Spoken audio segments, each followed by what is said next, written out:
அனைவருக்கும் வணக்கம். Welcome to Ponmurai channel. இப்போ வந்து பசங்களுக்கெல்லாம் லீவ் விட்டுருப்பாங்க. ஸ்கூல்லாம் முடிஞ்சு கோடை விடுமுறைக்கு அப்புறம் இப்போ ஹாஃப் டே தான் இருக்கும்.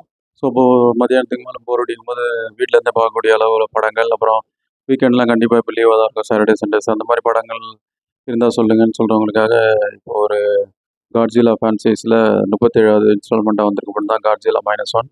இந்த படம் பார்த்துட்டேன். இந்த படம் வந்து ஜூன் ஃபர்ஸ்ட் வீக் வந்து நெட்ஃப்ளிக்ஸில் தமிழ் டப்பிங்கோட அவைலபிளாக இருக்குது. ஸ்ட்ரீமிங் ஆகிட்டு இருக்கு ஓடிடியில். ஸோ வீட்டிலேருந்தே பார்க்கக்கூடிய ஒரு தரமான படம், அட்டகாசமான படம். இந்த படம் மஸ்ட் வாட்ச்னு ரெக்கமெண்ட் பண்ணுறேன். ஃபேமிலியோடு பார்க்கலாம். குழந்தைங்கள்லாம் கண்டிப்பாக ரசித்து பார்க்கக்கூடிய அளவில் ஹோம் தேட்டரில் பார்த்தா இன்னும் நல்ல எஃபெக்ட் இருக்கும். அப்படியான ஒரு படத்தோட ரிவ்யூ தான் பார்க்க போகிறோம். ஸோ இந்த படம் வந்து ஒரு தரமான ஒரு மேக்கிங்கு. ஆஸ்கர் அவார்டு வென்ற படம் விஎஃப்எக்ஸ்க்காக. அப்போ எந்த அளவுக்கு இருக்குன்னு பார்த்துங்க.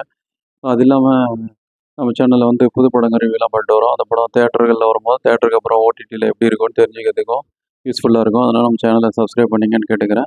அது இல்லாமல் இந்த விமர்சனம் பிடிச்சிருந்தா அவங்க ஃப்ரெண்ட்ஸ் அண்ட் ரிலேஷன் எல்லாருக்கும் ஷேர் பண்ணுங்கன்னு கேட்டுக்கிறேன். லைக் பண்ணுங்கள், கமெண்ட் பண்ணுங்கள். வாங்க இனி படத்தோட ரிவ்யூக்குள்ளே போகலாம்.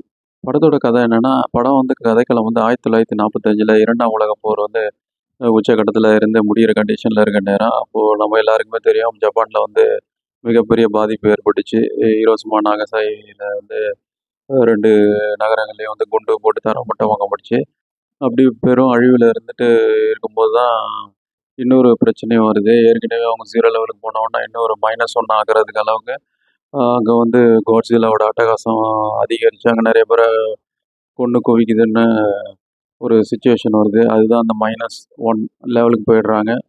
இன்னும் லட்சக்கணக்கான பேரை கொன்று குவிக்குது. ஸோ அதான் -1 டைட்டில் வச்சுருக்காங்க. இதுதான் டைட்டிலோட அர்த்தம்.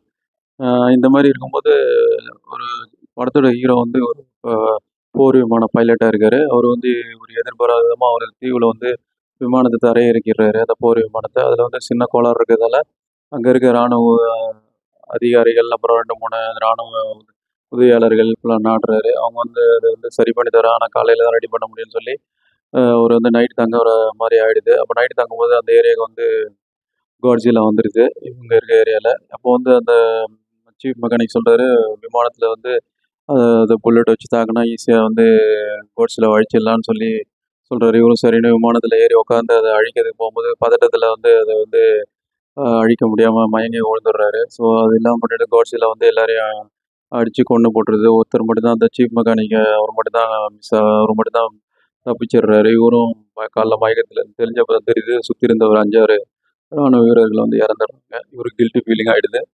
ஸோ இவர் விமானத்தை சரி பண்ணி டோக்கியோக்கு ஒரு வழக்கமான இயல்பு நிலைக்கு திரும்புறதுக்காக டோக்கியோக்கு போகிறாரு. ஏற்கனவே சொன்ன மாதிரி நாடே தரமட்டம் ஆகிடுது. உருக்குலைஞ்ச போயிருக்கு டோக்கியோ.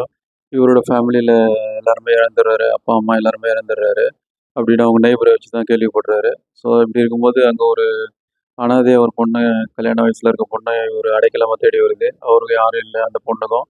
ஸோ இவரும் அடைக்கலம் கொடுக்குறாரு. அது இல்லாமல் ஒரு சின்ன கை குழந்தை, ஒரு 1 வயசு குழந்தையும் இவங்களுக்கு அந்த அந்த ஏரியாவில் கிடைக்குது. அதுக்கும் அனாதையாக இருக்கணும், யாரும் அதை கண்டுக்கல. ஸோ இவங்க எடுத்த இந்த 3 பேரும் சேர்ந்து ஒரே ஃபேமிலியாக வச்சுட்டு வராங்க. இவங்களுக்கு ஹெல்ப் பண்ணுறதுக்கு நெய்பர்ஹுட்டில் இருக்க அந்த ஒரு லேடி வந்து கேரிங்காக இருக்காங்க. ஸோ அவங்க தான் ஆபத்துக்கு அரிசிலாம் கொடுத்து உதவுறாங்க அந்த குழந்தைய வளர்க்கறதுக்கு. இப்படி போய்கிட்டு இருக்கும்போது திடீர்னு எதிர்பாராத சம்பவமாக டோக்கியோ வந்து கோட்ஸில்லா வந்து அட்டாக் பண்ண வருதுன்னு சொல்லி ஒரு தகவல் வருது.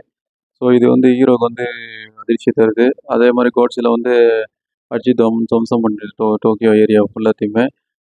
அப்போ வந்து இவருக்கும் ஒரு பர்சனல் லாஸ் ஆகிடுது. இந்த டைம் இவர் டென்ஷன் ஆகிடுறாரு. போன வாட்டி தான் நம்ம அந்த ஒரு தீவில் வந்து பதட்டத்தினால விட்டுட்டோம். சில உயிர்கள் இழந்துருச்சு. அது கில்ட்டியாக இருக்குது. ஸோ இப்போ நம்மளுக்கும் பர்சனல் லாஸ் ஆகிடுச்சு. ஸோ காட்ஸில்லா அழிச்சே தீருவோம்னு சொல்லி களத்தில் இறங்கணும்னு சொல்லி ஒரு போர் விமானத்தை ரெடி பண்ணுறதுக்காக அரசாங்க உதவி நாட்டுறாரு. சரி, அந்த போர் விமானத்தை ரெடி பண்ணிடுறாரு. அதுக்கிடையில் ஜப்பான் அரசாங்கமும் காட்ஸில்லாவை வந்து அடக்கிறதுக்காக, அதை வந்து அழிக்கிறதுக்காக நீர்வழி தாக்குதலுக்கு அந்த நீர்வழியில் இருந்த அந்த அதிகாரிகள்லாம் கூப்பிட்டு நாட்டுக்காக போருக்கு வரணும்னு சொல்லி அவங்களும் களத்தில் இறங்குறாங்க. மக்களை பாதுகாக்கணும்னு சொல்லி. ஸோ இந்த நீர்வழி, விமான வழி தாக்குதலில் அந்த கோட்ஸில்லா அழிக்கிறதுக்கு இறங்குறாங்க ஹீரோவும். அப்புறம் அந்த ஜப்பானில் இருக்க அந்த கடற்படை அதிகாரிகளும். கடைசியில் அவங்க கோட்ஸில்லாவை அழிக்க முடிஞ்சுதா? அந்த பெரிய மான்ஸ்டர் முன்னாடி இவங்க தாக்கு பிடிச்சாங்களா? இவங்களுக்கு என்னாச்சு? ஹீரோக்கு என்னாச்சு? அவங்க ஃபேமிலிக்கு என்னாச்சு? கடைசியில் யார் ஜெயிச்சா? ஹீரோ இந்த இந்த ஜப்பானிய படையா? இல்லைனா அந்த காட்ஸில்லாவான்றத பரபரப்பான ட்விஸ்ட்டோட முடிக்க தான் பேலன்ஸான மிச்ச கதை. படத்தில் ப்ளஸ் மைனஸ் பார்க்கலாம். படத்தில் ப்ளஸ்ன்னு பார்த்தா ஏற்கனவே சொன்ன மாதிரி இந்த படம் விஎஃப்எக்ஸுக்காக 2023 ஆஸ்கர் அவார்டு அடித்த படம். இந்த படம் வந்து தியேட்டர்களில் ரிலீஸ் ஆகலை. ஏன்னா சில டேர்ம்ஸ் ஒத்து வரலனால தியேட்டர்களில் இந்தியாவில் ரிலீஸ் ஆகலை. அதனால் டைரெக்டாக ஜூன் ஃபஸ்ட் வீக்லேயே வந்து ஓடிடியில் நெட்ஃப்ளிக்ஸ் தமிழ் டப்பிங்கோட அவைலபிளாக இருக்குது. ஸோ நல்ல ஒரு தரமான படம். விஎஃப்எக்ஸ், எஸ்எஃப்எக்ஸ், சவுண்ட் டிசைன் படத்தில் வேறு லெவல், ஹாலிவுட் லெவலில் இருக்கும். அது இல்லாமல் காட்ஜிலா மட்டும் பற்றி சொல்லாமல் அது கூடவே கொஞ்சம் சென்டிமெண்ட் கலந்து எமோஷ்னலாக வந்து நம்ம கனெக்ட் ஆகிற அளவுக்கு எங்கேயுமே கிரின்ச் இல்லாத அளவுக்கு நம்மளும் படத்திலோட ஒன்றி வர மாதிரி ஒரு சிறப்பான காட்சிப்படுத்திருக்க இயக்குனருக்கு நம்ம பாராட்டுகளை தெரிவிச்சுக்கலாம். அது இல்லாமல் ஏற்கனவே சொன்ன மாதிரி இந்த காட்ஜிலா சீரீஸில் 37 இன்ஸ்டால்மெண்ட்லேயே இது வரைக்கும் வந்ததில் தரமான படம்னு சொல்லி இதுக்கு முன்னாடி ஒரு காட்ஜிலா படம் எடுத்த அந்த டைரக்டரே வந்து ஒரு ஸ்பெஷல் ஸ்க்ரீனிங்கில் பார்த்துட்டு பாராட்டியிருக்காருன்னா பார்த்துங்க அந்த அளவுக்கு ஒரு எந்த அளவுக்கு தரமான படம் அப்படின்னு தெரிஞ்சுக்கலாம். ஸ்டார்டிங்லேருந்து எண்டு வரைக்கும் எந்த இடத்துலையுமே போர் அடிக்காமல் என்கேஜிங்காக கொண்டு போகிறது எப்படி நம்ம தமிழ் படம் பார்ப்போமோ அந்த மாதிரியான கதைக்களம் தான். சென்டிமெண்ட் எல்லாமே நல்லா இருக்குது. அது இல்லாமல் பசங்களுக்கும் பிடிக்கிற மாதிரி அந்த விஎஃப்எக்ஸ் அந்த காட்சிகள்லாம் பெரிய மான்ஸ்டரு பில்டிங்லாம் அடிச்சு நொறுக்கிற மாதிரி வர காட்சிகள்லாம் குழந்தைங்களாம் ரசித்து பார்ப்பாங்க. பெரியவங்களும் ரசிக்கக்கூடிய அளவில் விஎஃப்எக்ஸ் எஃபெக்ட்ஸ் எங்கேயுமே பிசிறு தட்டாமல் சிறப்பாகவே இருக்குது. ஹீரோ ஹீரோயின் அந்த குழந்தை கேரக்டரில் 2 வயசு குழந்தை வரவங்க, நெய்பர்ஹுட் அந்த கேரிங் லேடி, அப்புறம் அந்த மெக்கானிக் சீஃப் மெக்கானிக்காக வர்றவங்க, அதில் ஒரு அது ஒரு ட்விஸ்ட்டு எல்லாமே நல்லாவே படத்தில் ஈடுபட்டிருக்கு. எல்லா நடிப்பும் சிறப்பாக இருக்குது. அது இல்லாமல் ஆர்ட் டிசைன் கண்டிப்பாக நம்ம கிரெடிட் கொடுத்தாகணும். 1945 காலகட்டத்தில் அந்த ஒரு உருக்குலைஞ்ச அந்த ஜப்பான் எப்படி இருக்கும் அப்படின்றது கண்ணு முன்னாடி கொண்டு வர்றதுக்கு அவங்களோட அந்த உடஞ்சி போன ஏரியாவில் தான் அவங்க வசிக்கிறாங்க.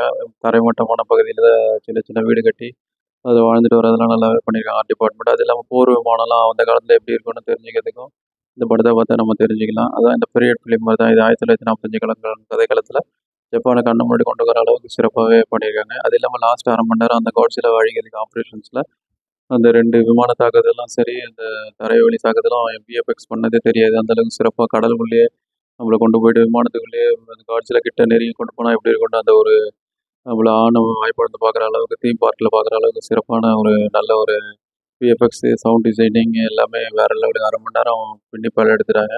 படம் பாருங்க உங்களுக்கே தெரியும். இது ஹோம் தியேட்டரில் பார்த்தீங்கன்னா இன்னும் நல்ல எஃபெக்ட் இருக்கும். சாதாரணமாக டிவியில் பார்த்தாலுமே நல்ல எஃபெக்ட் உள்ள ஒரு தரமான ஒரு படம் தான். என்னை பொறுத்த வரைக்கும் இந்த படம் பர்சனலாகவே ரொம்ப பிடிச்சிருந்தது. ஸோ இந்த படம் இப்போ தமிழ் டப்பிங்கோட ஜூன் ஃபர்ஸ்ட் வீக்லேருந்து இப்போ ஓடிடியில் அவைலபிளாக இருக்குது நெட்ஃப்ளிக்ஸில். ஸோ இந்த படம் வந்து கண்டிப்பாக மஸ்ட் வாட்ச் ஃபேமிலியோட பார்க்கலாம். தரமான படம். ஒன் டைம் பார்த்தீங்கன்னா அது வந்து கண்டினியூஸாக பார்த்துருவீங்க. நல்லா குயிக் வாட்சாக பார்த்து முடிச்சிடலாம். ஸோ நம்ம சைட்லேருந்து ஹைலி ரெக்கமெண்டட் மஸ்ட் வாட்ச்ன்னு ரெக்கமெண்ட் பண்ணுறேன். ஸோ இதான் இந்த படத்தோட விமர்சனம். இந்த விமர்சனம் பிடிச்சிருந்தா லைக் பண்ணுங்கன்னு ஷேர் பண்ணுங்கன்னு கேட்டுக்கிறேன். வேறொரு திரை விமர்சனம் அல்லது முன்னோட சந்திப்போம். அதுவரை நன்றி, வணக்கம்.